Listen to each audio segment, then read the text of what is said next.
This episode of Ben Franklin's World is brought to you by Cornell University Press. When I used to read books that mentioned the Enlightenment, I had to wonder whether the people the author referred to recognized that they were participating in a broader movement, or whether historians invented the term Enlightenment as a category of analysis. That is, I wondered all of this until I read John Dixon's The Enlightenment of Cadwallader Colden, which was published by our friends at Cornell University Press.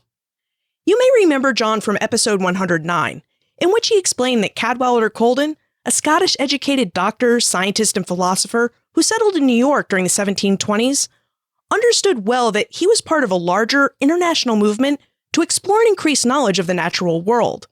Now, many remember Colden as that old, unpopular loyalist governor of New York, but John shows us that Colden was much more than that.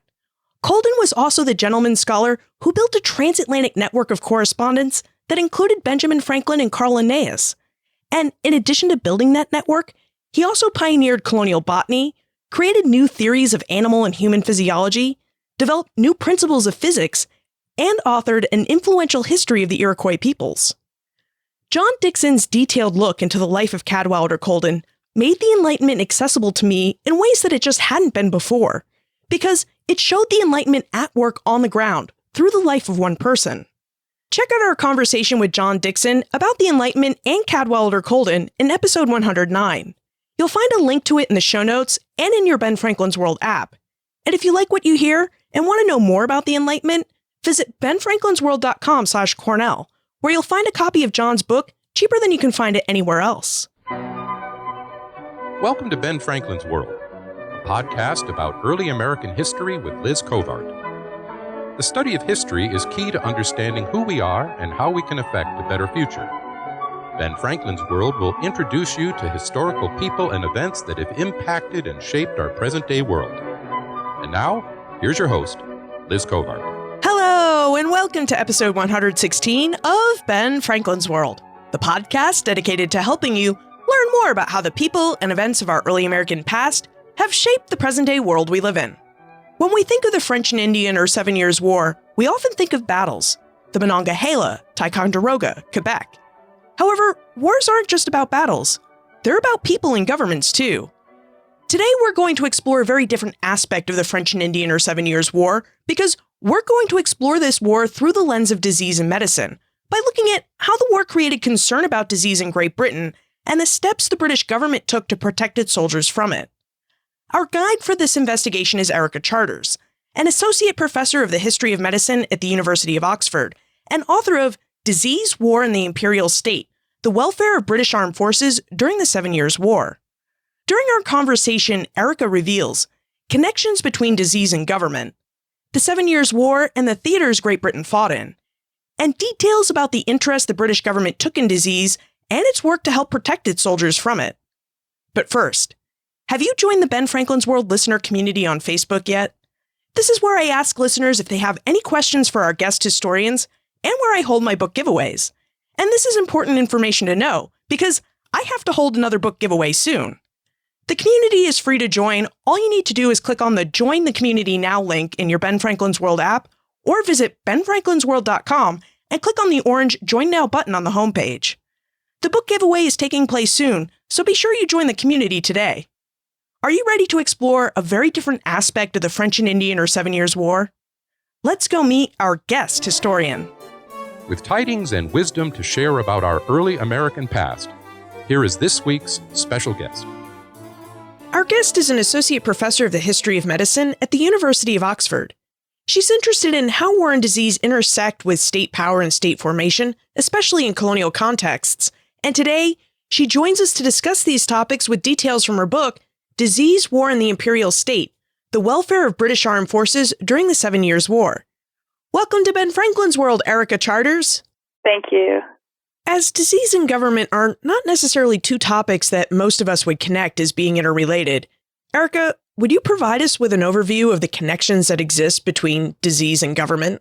One of the interesting things to think about is what a population actually means to a state and to the power of a state. And especially if we think about this for pre-industrial societies, so especially pre-modern societies, places where there aren't machines that are doing most of the work, and places where agriculture is really the basis for producing any kind of products that people are consuming. And what this means is that labor and the labor of women and men themselves is really what produces an outcome. So agricultural labor, military labor, manpower, all things that contribute to how a state is able to extract resources. And so if we think about states in that sense and populations in that sense, and you can kind of see how having a very healthy and thriving population actually could be a benefit to a state, even if we think about how populations pay taxes, which go towards the funding of states and of governments. So although in some ways today we have these concerns with overpopulation and having too many people in the world, in the past, for most periods, the main concern was with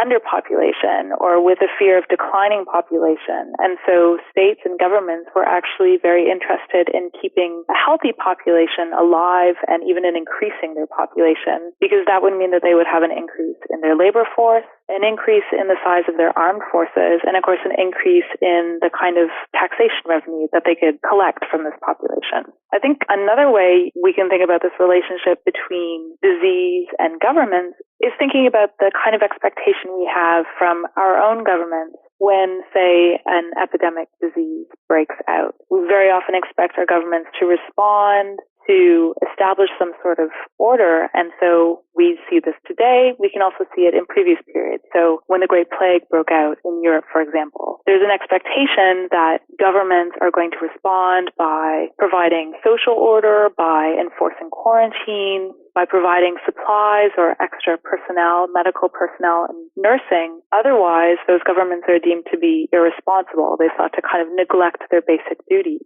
And so in many ways, there's actually this long tradition in which governments are thought to be responsible for the public health, for the general health of the population. And there's also this view that this investment in public health and population health will end up benefiting government. I can see why war would be such a scary prospect if 18th century governments are really worried about underpopulation. Yet, I still wonder why governments in the 18th century feared underpopulation. Well, one of the other interesting things to imagine when we're thinking about these pre-industrial, pre-modern societies is that there's often, quite frequently, outbreaks of epidemic disease. And so actually you do have cases in which populations are falling instead of increasing. We also have regular outbreaks of famine where there's simply a shortage of food. And so if we're using the data of, say, demographic historians who look at rates of population, we can see that actually population for a long part of history was often decreasing. So it was a very real fear that numbers were going down. And if there weren't sufficient numbers, if we didn't keep that population healthy, then governments really did worry that they would be outnumbered by neighboring countries, they could be invaded, or they could simply lose their labor force, and then they wouldn't be able to produce enough food that would be able to feed the rest of the population. Now that we've explored how the 18th century state viewed the world, let's turn our focus to the state of medicine in the 18th century. Erica's book, Disease, War, and the Imperial State, explores 18th century medicine during the 7 Years' War to assess the extent to which the British government was willing to invest time, energy, and resources into the welfare of its armed forces. Erica, would you tell us about 18th century medicine? What were common notions about disease, and how did states and doctors work to keep people healthy? I actually really enjoy thinking about and investigating how people in the past thought about disease and health, because there's some aspects which are very similar to how we might think about our bodies and disease and health, and then there's some aspects which are just entirely different. So one thing which people often considered when they thought about their bodies, about health and disease, is that these things were very much interrelated. There's a slightly more, I think, holistic view of health and disease than what we might have. So one notion which is very common, especially in European history, is to think about bodies as being these things compared of four humors, right? So this humoral theory of health and of bodies, humor as being just another word for fluid. So our bodies and our cells are made up of these four fluids, and the kind of ratio of which kinds of fluids we have can change. And that determines not only why some individuals have different personalities than other individuals, these ratios can also change throughout our day. So depending on our emotion, depending on what we eat, they can fluctuate. And also depending on our course of life, they can change change when we're younger. We can kind of lose some other fluids when we get older. So there's this notion that our bodies are always fluctuating, but when they're in balance, our own kind of personal balance, then we're in health. And it's when we become unbalanced or when we become kind of disordered that we get disease. And so disease is this kind of physical manifestation of this disorder within. And this is very much reflected in the language of the time. So people often call disease, or even if we think about what the word disease comes from, right, being ill at ease with yourself, people often call disease a disorder. And so to show that you're disordered within. At the same time, there's also theories about how diseases can come from the outside. So there's contagious diseases too, things that can be passed from person to person. And especially epidemic diseases were thought to come from air, and especially bad air. So air that was a result of things that were putrefying or rotting, which you could detect through bad smells. So things called miasmas. And this is what caused these big outbreaks of diseases, which then could be passed on and then often disordered people. We see this in something like malaria, where the term, of course, simply means malaria, so bad air. So malaria was associated with these places that had bad air, that had damp environments, such as marshes. And of course, we know now that it's exactly in those places, those damp environments, those marshes, that mosquitoes thrive. And of course, that was the vector for malaria. So you can see here how these ideas actually tied in, the observations tied into the theories. And what this meant for individuals at the time, for doctors at the time, for government officials, they could recommend a few things for people to maintain their health and also to try to cure diseases and disorders. So you were supposed to maintain a balanced lifestyle. You should follow a regular and moderate diet. You should moderate your sleep. You should have moderate exercise, not go to extremes. So this kind of balanced lifestyle, and this would restore the balance or maintain the balance and prevent that disorder or the disease. At the same time, because of this notion of the miasma, of the bad air, the other thing that you could do is to stay away and clear away rotting things and waste, anything that produced bad smell. And so in early modern Europe, there's this movement towards what historians call environmental medicine, where officials are quite clear that what you need to do is ensure ventilation and ensure the kind of constant movement of waters and streams and air. And so buildings are designed, especially hospitals are designed with places where the air is always moving. Even cities are encouraged to be designed in this way so that there's a free flow throughout. And there's also a movement to drain marshes and to kind of clear away the damp of other places which are thought to give rise to disease. Why don't we take a look at how war affected 18th century notions of disease and wellness? Especially since wartime, you can't necessarily control your environment. The 7 Years' War, or French and Indian War, took place between 1754 and 1763. Erica, would you provide us with an overview of where Great Britain sent men to fight during this war? The 7 Years' War, which officially the war happened between 1756 and 1763, which is why it gets its name for 7 years. And it's sometimes called the First World War or the First Global War. And this is partly because the locations in which Britain fights really do take place all over the world. So Britain is fighting against France, and Britain fights in Europe, in Germany, along the French coast.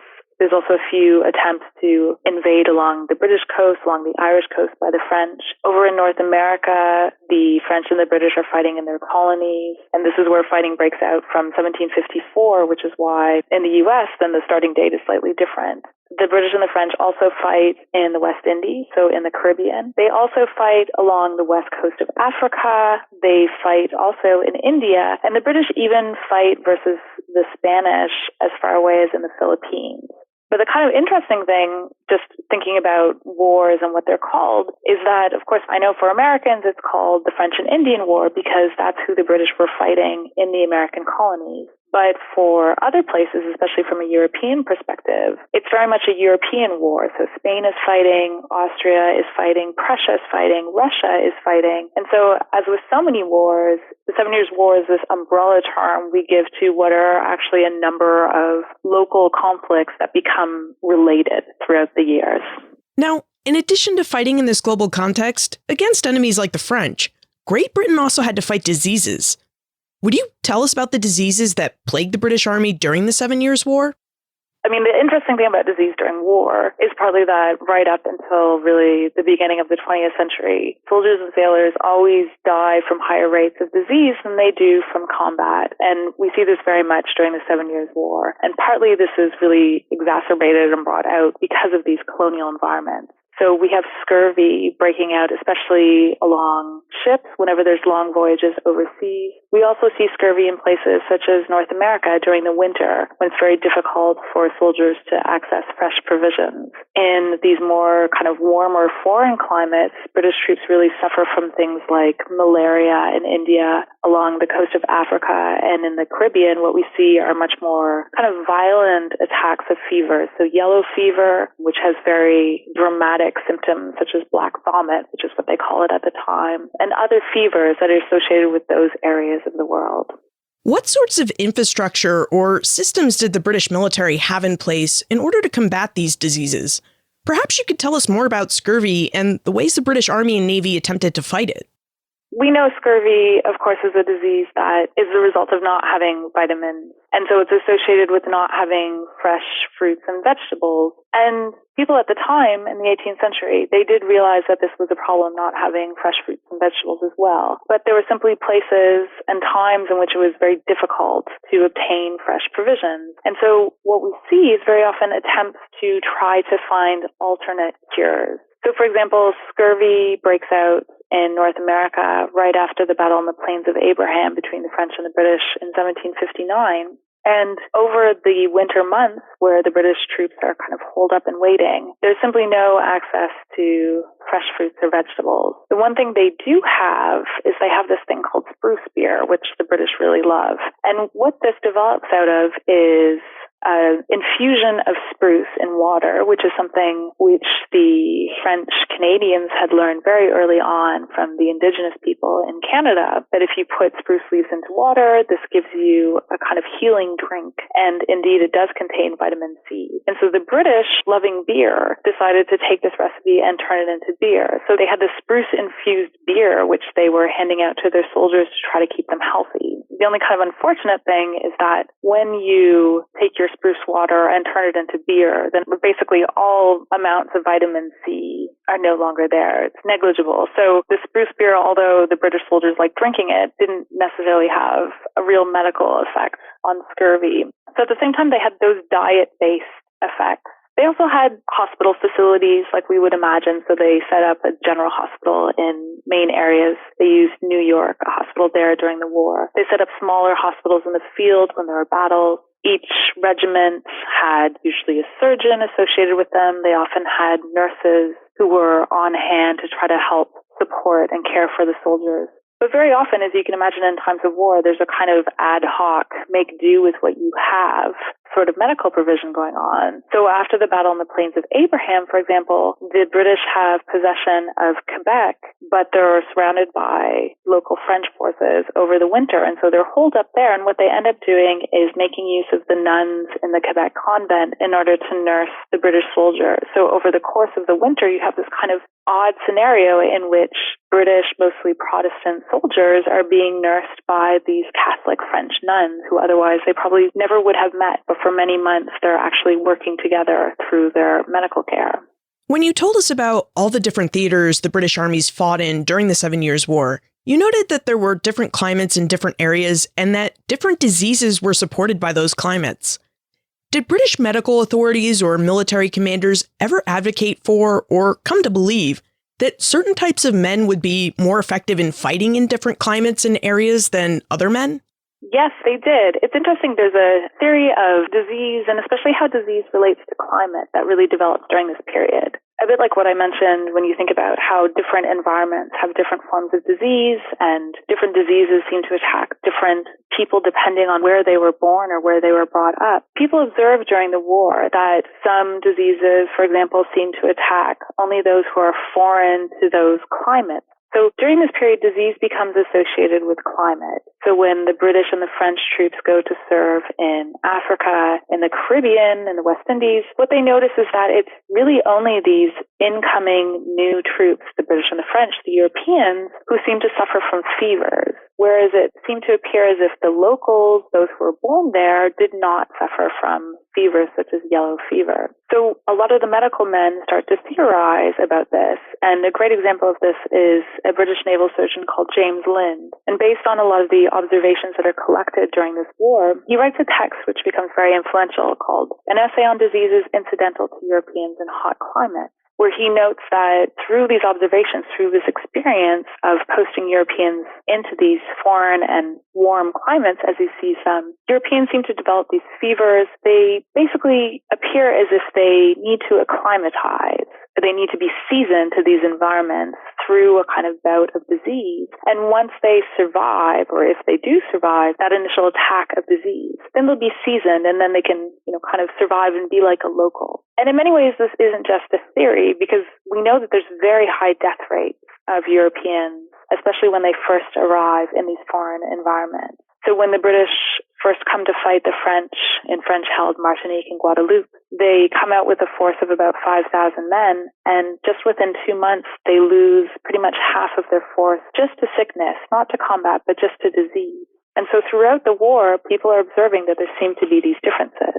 And so one of the things I'm interested in tracing is how this experience of war, this experience of sending thousands of soldiers and sailors overseas, leads to the development of these theories that certain environments are dangerous to basically what people think of as being these foreign peoples, especially Europeans, those who hadn't been born there or grown up there. And what this meant, of course, is that then people theorized, well, then in order to save this precious manpower, maybe what we need to do is recruit local troops or men who were born and bred in similar environments. And so there is this kind of accepted theory that what you need to do is find people who were born there or who lived nearby. And what we see during the war is that as well as trying to recruit troops who are local to the Caribbean, there's also an assumption that colonial troops, so those American provincial troops, those who are from British descendants but who are born in the American colonies, that they likely also must be seasoned to these warmer environments. And this makes kind of logical sense if you think about the southern colonies and the American colonies. And so they are recruited very specifically in order to deal with the climate and with the diseases of places such as Havana, Martinique, and Guadeloupe. So how did these ideas work out for the British? Were British colonial men more seasoned and more immune to North American and Caribbean diseases than soldiers from Europe? Unfortunately not. And I think this is the interesting thing when we think about observations and theories. So the observation that disease is linked to climate might be very true, but we know that it's not actually climate that is causing these deaths. It's disease. And so these American-born colonial troops suffer from the same high rates of diseases as the Europeans, and indeed sometimes even higher rates, because many of them simply aren't used to the kind of life on campaign and the kind of conditions that we see in army camps. And as you can imagine, as a result, there's a lot of complaints from American provincials, from these colonial troops, from colonial governors as well, about these high death rates and this resistance to being recruited to be sent to these areas where they think actually it's very unsafe. And we see references to these high rates of sickness, not only in private letters back home to the American colonies, but even in newspapers that are printed in the American colonies, which obviously makes a lot of people quite unhappy after the outcome of the war, even though the British are victorious. It seems like keeping its soldiers healthy is a really big problem for the British Army, because the Army needs men to fight, but the environments they're fighting in are full of diseases, which are killing soldiers off. However, as you noted, it seems like the Army is trying to find a solution. You mentioned that the Army has medical personnel in the field who were observing what's happening to the men as they became ill. It seems like observation played a really big part in 18th century medicine. So I wonder if you would take us through some of the observations these medical practitioners made and whether they led the British Army to any answers about how to protect its men from disease. Yeah, so it's very interesting. You're entirely correct, I think, in kind of this key point of observation. Officials at the time were very keen to record observations. And of course, that is one of the major developments that we see with scientific medicine in this period. So in some ways, although you can't really say there's one specific cure that is realized during the 7 Years' War, but what we do see is this attempt to kind of systematize observations. So someone like James Lind, he's a naval surgeon, but he doesn't actually go out to all these theaters of war. What he does instead is he writes letters to many of these military and naval surgeons who do go out to these different theaters. And he asks them very specific questions about diseases. So what diseases do you see in this location? What is the course of their disease? How do they react? How are they different from diseases that we know of back home in Britain? And then he collects all their letters. He often keeps up a correspondence with these individuals after. So luckily we have Lynn's many letters, which he carefully preserves, and then the comments he makes on them when he asks these surgeons again, very often after the war when they've returned. So these are all held in Edinburgh, and we can see him kind of taking all of these observations and trying to systematize them. And so this is what we have with his book, this way of trying to think about what climate caused certain kinds of diseases and how are they different from the ones that we know in Europe and in Britain. And so therefore, are there different ways of treating them? So there's that kind of attempt to systematize observation. At the same time, there's also these attempts to try to practice and even experiment, because as you can imagine, the nature of military medicine means that you have these large populations of young men who are usually under your authority. And so you're able to, for example, trial different kinds of drugs, see what the responses are. So again, someone like Lind is known for having a kind of early form of a trial on board ship where he uses different lemons with different drinks to see what helps to cure sailors who have scurvy. And so there's kind of these more general, more casual attempts just to see what might work, what things in a change of diet might help men both get over disease, but also prevent disease from happening. And what's interesting then, if we think about where the investments lie, sometimes what we might miss when we're looking through historical records trying to look for medical progress is that these aren't really drugs per se. These aren't something that we might think of as finding in hospitals. They're very often more everyday items. So changes to diet, having fresh provisions, which at the time could mean not just vegetables and fruit, but even things such as having fresh meat instead of salted meat, which is usually what you would serve to soldiers and sailors because it could be preserved. I mean, you can imagine if you're salting meat enough so that it's preserved for months at a time, fresh meat is likely much healthier. So these can be very basic things which we might miss because it just seems so obvious to us to give someone a regular diet or to make sure that they have sufficient clothing. But in the context of the 18th century, when we think about how most people, most populations were living with very irregular diets and sometimes going without food, sometimes not having proper warm clothing, then actually this kind of basic level of care and provision is a kind of luxury for these types of people. And so that kind of investment, I think I'm quite interested in tracing, not just the investment and not just the practices that we might find in more official medical institutions such as hospitals. Did these, I guess we'd call them clinical trials, that field surgeons and doctors like Lynn ran, lead to any breakthroughs in the search for a cure for yellow fever, malaria, or scurvy that the British Army and Navy were actually able to put into practice to keep their soldiers and sailors healthy? No. Again, this is an interesting way to try to think about how do we look at medicine, especially in the past, and how do we judge, say, success or progress? Because in some ways, of course, thinking about finding a specific cure, that's a very obvious way. And I think that's partly because that's the way that we think about medical progress today, is we think about a cure for a specific disease. But what we see instead is this development of broader practices, of methods that I think were quite important in shaping the nature of modern Western medicine. So this emphasis on empirical observations and systematic observation and record keeping is something that I mentioned. Even this notion of the regular testing and trial, especially among large groups of populations, this is a very central part to, again, modern Western medicine and how it's used. Even if we think about how records are kept. So one of the things which we see in military contexts is kind of anonymous records, right? So rather than recording the name and the background of every single soldier or sailor that you're testing, you can just kind of note that you tested 10 men. And so even this notion of just having numbers, of having a kind of blank statistical analysis, that's a very different way of thinking about health and of thinking about populations, something which, again, is central and which we take for granted in modern Western medicine, but something which seems to develop out of this kind of particular context of war, of military medicine, of these large numbers of men who were spread all over the world. We know from our study of history that the French and Indian War, the 7 Years' War, cost Great Britain a lot of money. And we know from our own time that healthcare costs a lot of money. I mean, even in state-sponsored healthcare, you're paying taxes to support it. So, how did the 18th century British populace react to the interest that the British government was taking in disease and letting military surgeons run experiments, all in the name of trying to keep the nation's soldiers and sailors healthy? There's a lot of public support for investment in troop health. I think we could probably debate whether or not, for example, the public thought that individual trials were that useful. But in general, the notion that their troops were being well cared for was very popular. And public opinion was very important during the 18th century, especially in Britain.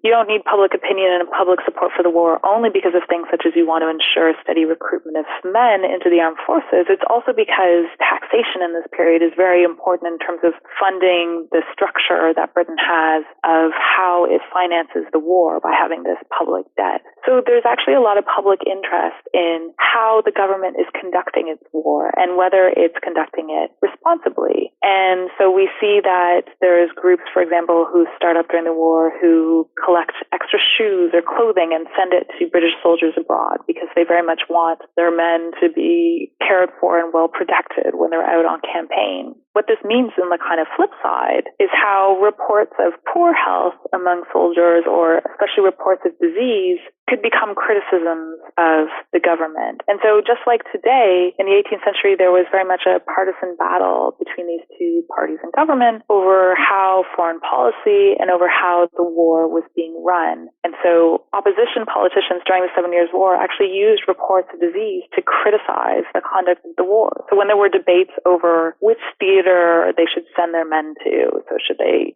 focus on the American colonies or should they focus on Europe? These reports of disease were used by both sides to kind of criticize what decisions were being made and whether or not that was a good decision. And I think disease in this sense is a very powerful tool for public opinion. When we think about what is discussed in terms of war, it's not really disease that we think of as being very honorable. So it might be perfectly honorable for someone to die of a battle wound, but it's not really very honorable to die from scurvy or from diarrhea. This isn't the kind of thing that you put on monuments. So I think just like today's debates around PTSD, public debate at the time about the policy and about the nature of war really did focus especially on this issue of disease, whether or not officials were taking proper care of their troops or making the right decision. And so you could use disease to criticize conduct and public policy.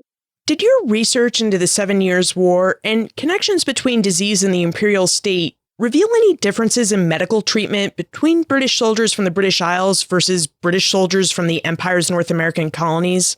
Because equal treatment among soldiers was something that was very much a concern for North Americans. I think because care in some ways is probably to us very basic in terms of these kind of ad hoc hospitals and the provision of fresh food, basically, and nursing, there's not much of a variation in care. But what we do see is there's a variation in how people experience this care. So one of the things which is very interesting is thinking about how soldiers experience the nature of campaigns. Because, of course, being on campaign isn't necessarily an easy social experience. You have to get used to different kind of food, a different kind of living regime. And so depending on their background, some soldiers, of course, don't enjoy it and also become much more ill. And so the American-born soldiers who join up with the British Army, very often we do see that there are complaints. This is not the kind of lifestyle that they're used to. They're from a different social background in some ways than some of these British soldiers who have come over from Britain. And so we see some friction there in terms of expectations of what living conditions should be like. And at the same time, we see these differences reflected in disease rates. So again, if we think about how disease very often is a product of living standards, and so many of the soldiers who are coming over from Britain are men who have grown up in urban environments, very crowded environments, where they've probably suffered many crowd diseases already, things like smallpox, things like typhus.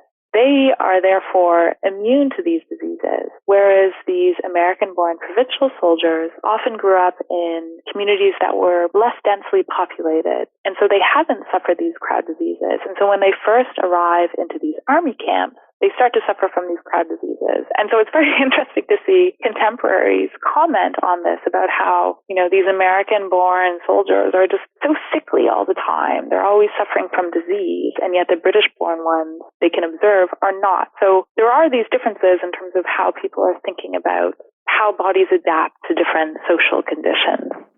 Our conversation has centered mostly on Great Britain and British personnel. Was Great Britain unique in its concern for its troops and the actions that it took to protect them from disease during the 7 Years' War?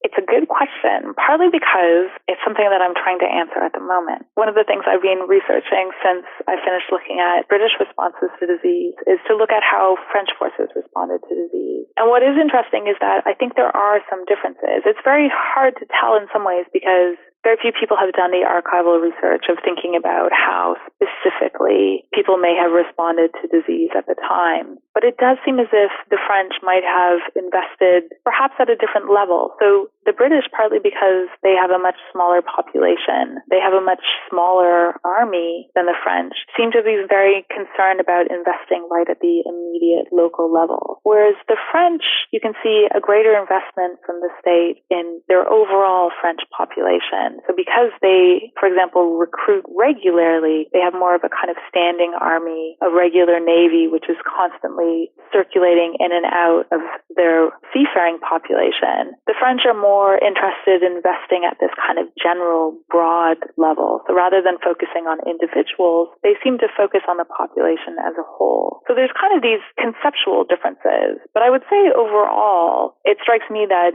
most states are concerned with the health of their populations. It's something that they are aware of. Differences might be how they react to that concern and in what ways and in what methods they have available to them to invest in their health of population. Earlier, you mentioned that as part of his process of observation, Lynn set up correspondence networks to keep up with what other military surgeons were observing and how their patients were feeling. The 18th century was known as the era of the Enlightenment. Did men like Lind share their medical knowledge across national borders, given that it was the Enlightenment? I mean, were there transnational medical communications networks? There are, and this is something which I find very interesting because, of course, we do tend to think of the Enlightenment and this period of this network and this kind of cosmopolitan Europe. But at the same time, then we have this notion of the 18th century as this time when Europeans were constantly fighting each other. And so one issue which I have been interested in trying to kind of conceptualize in my head is how do these two work together? And what I have found is that actually war in some ways encourages some of these European nations to share information with each other. So what might be surprising is that on the one hand, you may have the French and British officials who are fighting against each other, trying to starve each other out or kill each other. But then at other times, they're exchanging letters, they're exchanging foodstuffs and gifts. And even we sometimes see surgeons and physicians actually sharing knowledge and developing something which probably we associate with later periods with this idea that hospitals and medical personnel are kind of outside of war. And so it's actually during this period that European medical men negotiate that one shouldn't attack hospitals, one shouldn't make patients in hospitals any kind of prisoners during wartime, that these are kind of safe spaces that should be considered neutral in some way. So there's actually this coexistence between these nations that are at war and these nations that are also sharing their knowledge with each other in order to develop a broader practice of European medicine. Let's move into the time warp. This is a fun segment of the show where we ask you a hypothetical history question about what might have happened if something had occurred differently or if someone had acted differently.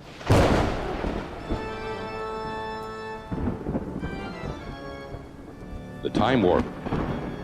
Historians can't predict the future, but they can speculate about what might have been. In your opinion, what might have happened if Great Britain and France could have avoided the 7 Years' War? What would the lack of that war have meant for the development of medicine? This is a difficult question. This is an interesting one because I think when you're a historian, you're kind of tempted to say, well, a lot of these developments probably would have grown out, say, of later wars, or there might have been a focus more on urban health problems, so things that you see among the urban poor in 18th century Britain. But I was thinking about how there might be another way to think about answering this question. And this makes me think of how among historians, among especially medical historians, there's this long-standing debate over the role of war in medical progress. And so there's especially historians who work on the 20th century, this debate over whether war has been good or bad for medicine. So, for example, taking the Second World War and the development of antibiotics, is that a kind of progress? Or actually, if the war hadn't happened, would you have just had it otherwise and it would have been more focused on civilian health? And this debate comes up again about the 18th century, but often I think I agree with a certain medical historian called Roger Cooter, who points out that in some ways this debate is a distraction from the way that we should be thinking about the role of war in history. Because Cooter points out that there's no way to really say whether war is good or bad for medical progress because war is simply part of history. And so if we try to pretend that it's something kind of external to social history, to cultural history, then we're missing how much it simply reflects people's beliefs and practices of the time. And so in some ways, I think obviously the 7 Years' War had some specific consequences and actions that take place. But it is true that it's very much part of the history of the 18th century, the history of what happens in the American colonies. And for many people, this was simply normal life. This wasn't a kind of extraordinary experience. It was simply another day and another way of living their life. So I think that's the best way I can think of answering that question. Earlier in our conversation, you mentioned that you're conducting research into the concerns the French government and French doctors had about the welfare and health of its soldiers. Would you tell us more about this project? As I mentioned, I'm very interested also in thinking about how not only the French and British, but European powers in general shared information and shared knowledge, and especially how they shared this knowledge when they were in distant areas in the colonies or in different parts of the world where they were very far away from their homeland for where they kind of felt safe. And so I'm interested in thinking about comparing these French and British responses and whether or not this is what shaped the outcome of the war. But I'm also interested in thinking about how people collect knowledge during wartime and how people collect knowledge in different environments all over the world and how this shaped modern ways of, say, collecting knowledge and digesting information, whether it's about bodies or whether it's about colonial environments. Where should we look for more information about you and how we can contact you if we still have questions about 18th century medicine and the role that disease played in the 7 Years' War? I'm always very happy to try to answer questions, and probably the best way is by email. And I don't have a fancy website, but if you Google my name, Erica Charters, I'm sure that you will find my faculty website through the University of Oxford. And there it has a list of the projects that I'm working on now and other publications that I have. But it also has my email, and I'd be very happy to answer more questions. Erica Charters, thank you so much for taking us through how people in the 18th century thought about disease and for giving us a very different view of the 7 Years' War. You're welcome. My pleasure. Great Britain didn't just fight France, Spain, Russia, and the Holy Roman Empire during the 7 Years' War. It also fought disease. The ability of a nation, especially that of a small island nation, to protect its troops from disease played a huge role in their ability to keep its men in the field and accomplish military objectives. That's why Great Britain took care to support the work of its doctors and surgeons to make systematic observations about diseases, their causes, and what effects different courses of treatment had on combating disease. These efforts offered hope that its military could keep its soldiers healthy and in the field longer.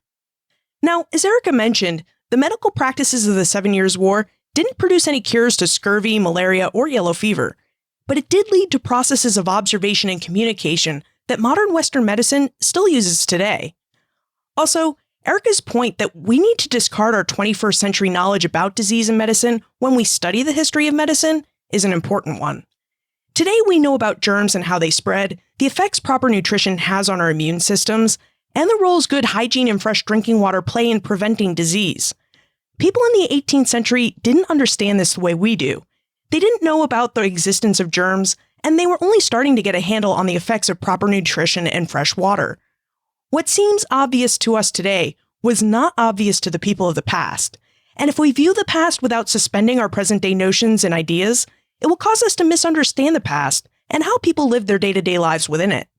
Look for more information about Erica, her book Disease, War, and the Imperial State, plus notes for what we talked about today on the show notes page, benfranklinsworld.com/116. Speaking of disease and medical history, if you're interested in finding out more about how people in the 18th century understood the natural and biological world, you should really take a listen to episode 109 with John Dixon. John will tell you all about Cadwallader Colden and his ideas about how human and animal bodies processed and digested food. And Colden's ideas led to some really interesting experiments that John will reveal in that episode. Thank you, Cornell University Press, for sponsoring this episode. Cornell has a long history of publishing good books about history. To discover more about Cornell University Press and their great catalog of early American history books, visit benfranklinsworld.com/Cornell. Finally, Erica seemed to think that war should be viewed not as a good or a bad thing, but simply as part of history. Do you agree? Send your answers to liz@benfranklinsworld.com, tweet me @LizCovart, or post a comment in our listener community on Facebook. And remember, never leave till tomorrow that which you can do today.